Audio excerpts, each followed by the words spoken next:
welcome to this presentation on how to beat holiday stress. My name is Beuermann-King, and I am so glad that you joined me today, getting us into the spirit. We're only a few short days away from the holidays, and here are some tips that we're going to be talking about on how to beat that holiday stress. Now, whereabouts do you think you are? Are you on that going to explode? Are you, hey, life is doing just great right now. Everything's going just fine. Or are you somewhere in the middle? Maybe your stress is a little bit higher than you'd like. What do we know? Well, we know that, 45% of us would prefer to skip the holidays. Skip Christmas altogether because of the stress that we're experiencing. And 42% said December was the most stressful time of the year. It's supposed to be the most joyous of times. The time where we get connected with friends and family. The time where we relax, where we celebrate. But for many of us, that stress can be overwhelming. So, we're going to be talking about resilience. What does resilience look like for you during the holidays? Are you, ready to go? Are you, do you do things that put energy back in, or do you find it really draining? Do you find it difficult? I think the biggest question that we get during this time of the year is, are you ready? Are you ready for the holidays? Do you have all your shopping done? Do you have all your food bought? Is your house decorated? Whatever the questions are, but are you ready?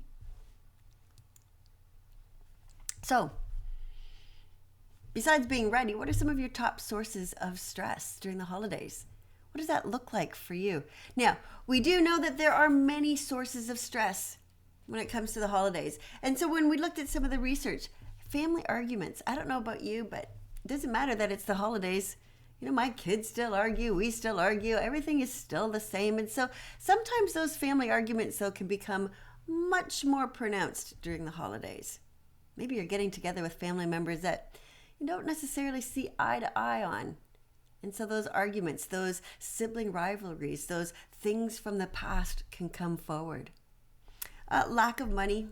Again, the money that we would like to be able to buy the things that we would like during this time of the year. Big one. Too much to do, not enough time to do it in. Whether that is at work, you're wrapping up the year end, you're trying to get everything done before you go off on a few days, or, there's all of the prep that needs to be done to get together with friends and family, just to be able to celebrate. I don't know about you, but any of you finding the perfect gift as being one of the stressful, parts of the holidays? Trying to find just the right gift. I put so much pressure on trying to find the right gift. And then there's things such as traveling. Hey, if you've been in the airport lately, you know what that's like. Weight gain, because all of my favorite foods come out at this time of the year, and I have very little willpower, I guess is what the word is I'm looking for, to be able to buffer myself against that. So I say yes to all of those treats. And then for some people, loneliness. Maybe you've lost loved ones, during the past year, or, this is the anniversary. And so it's hard. Those firsts are hard. Maybe friends, you're separated from friends and family at this time. Maybe you've moved to a new job in a new location. Can make it really difficult. So these are some of the sources of stress that we talk about. We also know that there's, more minor ones, but they still end up causing stress. It's kind of like the proverbial straw that broke the camel's back. Long lineups. How many of you, it doesn't matter where you go, you're waiting in line. Wrapping presents. For the first one, I'm like, oh, isn't this pretty? And you get such a nice little bow. And by the last one, it's like, you don't even need a bow. Like, I'm just sticking this thing together. Let's get it under the tree, get it done. Gift bags are a huge saver for me on that. Cooking dinner. I love cooking dinner. So that part for me is not a stressful part. But putting up the tree is. I love it decorated. I love the lights. I love the way that it looks. But the idea of putting it up, and because I keep all the ornaments in their original boxes, and I put them back all nice and neat too. So for me, that's a bit hard. Sending out Christmas cards, have to send out Christmas cards. I know it is a tradition that is probably going by the wayside, but I have, first of all, my husband worked for Hallmark Cards for over 25 years. So I have boxes of Christmas cards, But I also find, writing that personal note important for me to stay connected, to let family members know what's been up over the past year. Being nice. I like this one because there's so many memes that are out there, having to be nice. It's that, the inner Grinchiness wants to come out, that inner Scrooge, yet we're having to be nice. We're having to put that front on. And for some people, that can be really draining. And then I love the last one, the holiday hangover. And whether it is a sugar hangover, an alcohol hangover, a sleep deprivation hangover, it wears on us. And so all sources of stress happen throughout the holidays. Now, festival stress. I love some of these. And so what we notice, particularly at this time of year, is we the few days leading up to the holidays. Again, I mentioned some of these, but obsessing over all the little details, making sure things get done. 1 out of every 4 people say they obsess too much over making the holidays perfect. And 1 out of every 6 people said they outright dreaded the holidays. Accidents. Accidents is an interesting one because, we see all kinds of things that happen during the holidays. So 1 out of 10 people, they're going to spill something hot on themselves. Taking the turkey out of the oven. I've done that before. 20% are going to cut themselves while they're cutting up the vegetables for their dinner. 3% of people, oh my gosh, electric shock because of bad Christmas light wiring, kind of a short in the wiring. And 1 out of 50 fall off the ladder trying to put up the lights and the tinsel and the baubles and all that kind of wonderful stuff. So we see where that definitely accidents is definitely a part of the holidays. I love this term, the festival fizzle out. Any of you feel like you're kind of coming into that? It's that time frame from about December 18th onward. And so it's trying to get all this stuff done. And I mentioned this before. You may have a lot of work that needs to get done before you can go off and feel like everything's going to be okay. And it's all of the last minute prep and trying to get, presents wrapped if that's part of your tradition. But that festival fizzle out, it leaves people spending more time being worried about the festivities and sometimes they would rather just be at work and just get it done. And so I think sometimes we just run out of steam, we run out of energy. And then the last one is regression. Now, regression is an interesting one because, like I said earlier, sometimes we just return to our childhood patterns with our parents and our siblings, and those little things get back under our nerves again. And so it can have an impact on us. So all of these different sources of stress that we're under. So how do you deal with it? How do you deal with that holiday stress so that you don't end up being burnt out? And I think that's a big one, where you don't end up being tired out and worn out. But I think the really big thing when it comes to this is really recognizing those activities that energize and motivate and please us. And it's delegating and changing those activities that irritate us, that disappoint us, that anger us, that frustrate us, that leave us tired out and worn out. How do we do that? And my very first tip and strategy is to find out and to really examine, what is your focus for the holidays? And again, this goes for whether you're traveling or that you're staying at home, but really, what is your focus? Is it about celebration? Is it about gift giving? Is it about reflection over the past, what's happened over the past year? Is it about tradition? Is it about relationship renewal and getting reconnected with friends and family? Is it about spiritual renewal? Are the holidays for you about relaxation and health? Is it about being involved in your community? Is it about your physical environment? Maybe you're tackling some major renovation projects at this time. Who knows? Our goal is to figure out what is the most important thing for us during these holidays. Because when we know what the importance is, then we can spend our time and energy doing those particular things. Again, if my goal, my focus for the holidays is really about relationship renewal, getting connected with my kids, getting connected, reconnected with my husband because we've been so busy. Then things such as gift giving and finding the perfect gift are not going to have as much of an importance. If for me it is about tradition and spiritual renewal, then it's not going to be so much about how is my house decorated. And it takes some of the pressure off of us. So first and foremost, you may want to write this down, but what is your focus for the holidays? And keep that at the forefront of all of the decisions that you make going forward.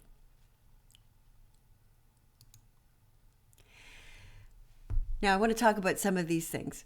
There is absolutely no such thing as the perfect gift or a stress-free holiday. And so part of our job is to let go of some of that perfectionism. And I know for me that is absolutely a difficult thing to do, but again, that adds that whole other layer of stress. I talk about, again, some of these strategies that we can look at.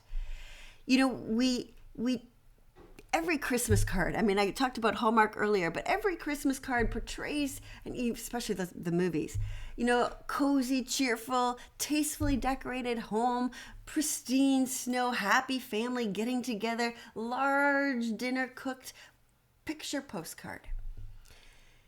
And sadly, our life is just far too complicated, too complex, too messy to ever kind of meet any of those expectations.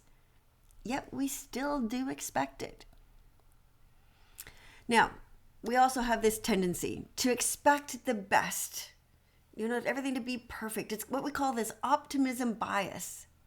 And it's, you know, we see this and you know, it's going to be the best year ever. That's part of our expectations. And so we also have this planning fallacy that goes, and it absolutely comes out during the holidays, because we underestimate how much time and energy things are going to take. Despite having years of experience doing this stuff, we still underestimate it. You know, that we underestimate how long is it going to take to go pick up that last minute gift? How long is it going to take to get the meal prepped? How long is it going to take to do whatever it is? And so between optimism and between this planning fallacy, you know, our expectations, they're challenged, right? And it causes a lot of stress. And I think another thing that adds to that stress is certainly the social media, because we see how everyone else, you know, we see their Christmas efforts and we see how they're doing and everything looks so perfect. And there's that extra pressure to conform and to maintain kind of your status. And again, just another source of stress that we don't have to deal with. It is about Christmas or the holidays happening, but it's not about making them perfect. It's not about, you know, meeting somebody else's expectations. So gifts don't have to be elaborate or expensive in order for them to be appreciated. Your thoughts, your feelings, your sentiments written in a card can be way more important than the gift itself. So it's important also that we have a budget and that we ask for creative ideas, that we don't create extra stress because we did not keep within our kind of means at that time. Self-care. Self-care is huge at this time of year. And so when I talk about strategies, it is about making sure that you're getting, you know, enough sleep, that you're eating properly, that you're taking some downtime. You're spending that time to let go of that stress. If it's about connection, that you're spending some time making those connections, that you're not spending all of your time getting the meal prepped in the kitchen and, you know, serving the meal. Again, this is my experience. You serve the meal and then you're cleaning up and then everybody's walking out the door and that whole need for connection didn't get met. And so then I miss it and I get resentful sometimes. Advice: control the events in your life, or the events in your life will control you. It is all about making decisions. Decisions about what our priorities are, decisions about how we're going to spend our time. You know, are you going to spend the entire day cleaning up, or are you going to spend your time getting connected with the people around you? And so sometimes you have to ask for help. Sometimes you have to let go and simplify and dejunk and change things up in order for your needs to be met. in order for your expectations around the holidays to be met? I know the holidays can be absolutely isolating and lonely. And so it's really important that we do get connected, that we acknowledge our feelings. We take into account the losses that we have experienced, to keep things in perspective, to talk positively to ourselves about the challenges that we've already overcome. So we need to keep in touch. Maybe if we've been separated by distance, keeping in touch by phone, by mail, by email, having a Zoom kind of call with each other. So how do we do some of that stuff? Look at the strength of your feelings around certain things. Can you change the situation? Maybe if you're estranged from a loved one and it really bothers you, can you do something about that? When I talk about connection, it's also about kindness. What are the kindnesses, what are those acts of kindness that you can show to somebody else? And they don't have to be big. They don't have to be expensive. Can you do something nice for a friend, a stranger, somebody who is lonely? Can you, like I said, heal a broken relationship before it's too late? Can you nurture a friendship? Maybe, especially if it's cultivate a new friendship. Reach out to somebody. And so it's performing these acts of kindness that can decrease depression. They can, decrease that sense of isolation. Even physical pain can be decreased by these acts of kindness. It helps people to feel like they're worthy, that it brings about happiness and optimism for the future. Another piece of advice, if you can do it, stop. Just stop for a little bit, be in the moment, enjoy it. You've spent all this time decorating, just stop and really look at the sights and the sounds, the smells that are around you. I did something that I've never done before, and that was I went out and I bought myself a floral arrangement, a Christmas floral arrangement with my favorite flowers, roses and carnations, reds and whites, and it was just for me. It was extravagant, but it was just for me, and it makes me smile. It is about being caught up in the moment, not being caught up in all of the to-dos. So make sure you're taking care of yourself, like I said, that you're eating right, sleeping right, that you're spending time with people who lift you up and not drag you down. One of the quotes that I like says, "How thin can I spread myself before I no longer exist?" And I absolutely think that applies to the holidays. We need to spend some time to be in the moment, to be relaxed, to let go of some of the rush that happens around us. I've come to the end of my time. I wanted just to give you some short tips for today, but you can connect with me. You can connect with me on LinkedIn. If you liked what you heard, I share all kinds of information that way. You can use the QR code or just type in my really long last name. You'll find me there. If you want more information on the holidays, on any of my mental health and resiliency infographics, again, you can use the QR code or you can go to the website, worksmartlivesmart.com. Under the resources, the info hub, you're going to find the infographics there. And there is one particular to the holidays with a lot of different strategies that you might be able to use to pull out that may make it a little less stressful in the days to come. I want to leave you with this sentiment. Gifts are all around us, but it really is up to us to recognize them in our lives. And we can only do that when we stop and take a moment to reflect and focus in on what we want from the holidays. I want to thank you so much for joining me. I wish you the absolute best as we close off one year and we say Happy New Year to the next. Take care, everybody.